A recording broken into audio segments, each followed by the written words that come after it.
আসসালামু আলাইকুম। বাংলাদেশি কোনো মিডিয়া ভারতের বিরুদ্ধে অপপ্রচার করে বলে আমার মনে হয় না।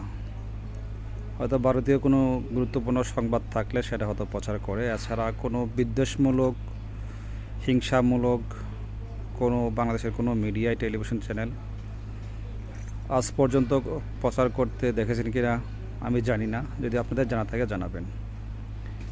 কিন্তু ভারতীয় কিছু মিডিয়া, বিশেষ করে 5ই আগস্টের পর থেকে বাংলাদেশকে নিয়ে, ডক্টর ইউনূসকে নিয়ে দিন নাই রাত নাই ওরা শুধু মিথ্যাচার করেই যাচ্ছে।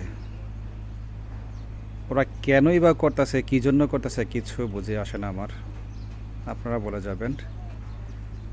এরা কি পাগলা কুত্তা হয়ে গেছে ভারতীয় মিডিয়াগুলা? বিশেষ করে ময়ূর রঞ্জন ঘোষ নাকি ঘোষ, ওর সাথে জাতসুর তো দেখি যে পারে না এখনই বাংলাদেশের উপর এসে আসে যে অ্যাটাক করে আক্রমণ করে। আরে জাতসুরের বাচ্চা পাগলা ময়ূররঞ্জন ঘোষ, ডক্টর ইউনূসকে তোদের বাপ চীন স্পেশাল চার্টার বিমান দিয়ে এসে নিয়ে গেছে এবং তাদেরকে সম্মানসূচক ডক্টর ডিগ্রি দিয়েছে। তোদের চাওলা মোদি যে চাইছিল যে ডক্টরের ডিগ্রি নেবে ইয়ার কাছ চীনের কাছ থেকে, পায় নাই। তোরা এখনও বাংলাদেশকে নিয়ে হিংসাত্মকমূলক, বিদ্বেষমূলক বক্তব্য দিস, আচরণ করিস। তোদের এখনও শিক্ষা হয় নাই।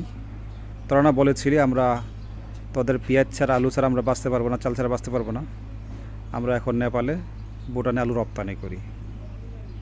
তাই সব হিংসাত্মকমূলক কথাবার্তা না বলে পজিটিভ চিন্তাভাবনা কর। বাংলাদেশ আমরা তোদের ছাড়া অচল না, কিন্তু তোরা বাংলাদেশ ছাড়া অচল। তোদের কলকাতার ব্যবসা বাণিজ্য বন্ধ হয়ে গেছে, বুঝছিস? তাই বাংলাদেশের বিরুদ্ধে ষড়যন্ত্র না করে, আর পূর্বের সরকারের তোরা কী জন্য করিস তো সবই বুঝি। পূর্বের সরকার তোদেরকে লিলিয়ে দিয়েছে, পাগলা কুত্তা হয়ে গেছিস। পূর্বের সরকারের টাকা খেয়ে তোরা এরকম রিপোর্ট করতেছিস। কিন্তু বাংলার জনগণ আর তোদেরকে চায়, তোদের আর এই মিথ্যা সংবাদ বিশ্বাস করে না। তো অনেক প্রোপাগান্ডা ছড়াইছিস বিশ্ব মিডিয়ায় বাংলাদেশকে অস্থিতিশীল রাষ্ট্র হিসেবে তৈরি করার জন্য, কিন্তু কখনো তোরা সফল হবি না ইনশাআল্লাহ। এই ছিল বলার। ভিডিওটি বেশি বেশি শেয়ার করবেন যেন ভারতীয় দাদারা দেখতে পারেন।